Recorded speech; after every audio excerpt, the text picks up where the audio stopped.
যাক, যে আনন্দ আমাদের সবচেয়ে বেশি আনন্দ দিচ্ছে, আসলে ওকে ব্যক্তিগতভাবে অনেকে চিনেন না। আমার খুব অন্তরের ছোট ভাই নাফিস, ওর আরো পরিচয় আছে। ওর বাড়ি হলে বাউরে গাছুয়ারের বর্ডারে। ওর আব্বা হলো গাছুয়া গাছবাজারের একজন স্বনামধন্য ডাক্তার ছিল, ডাক্তার দিদারুল আলম, ভূমি সদী রোড।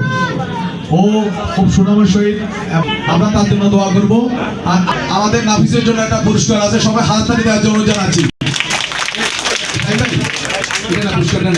আমি নাফিসকে মঞ্চে আসার জন্য অনুরোধ জানাচ্ছি। এই কবির ভাই যে কষ্ট করছে, শ্রম দিচ্ছে, আসলে কিছু না।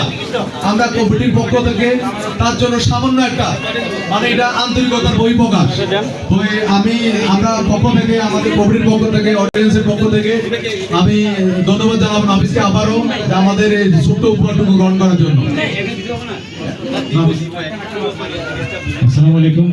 আসলে আজকের এই সন্দীপ ফাউন্ডেশন বনভোজন এবং মিলন মেলাতে এসে আমি সত্যি খুবই আনন্দিত, এবং আমার সন্দীপের সব মানুষকে একসাথে দেখে আমি সত্যি আসলে আনন্দিত, এবং অনেকের সাথে পরিচয় হয়েছে।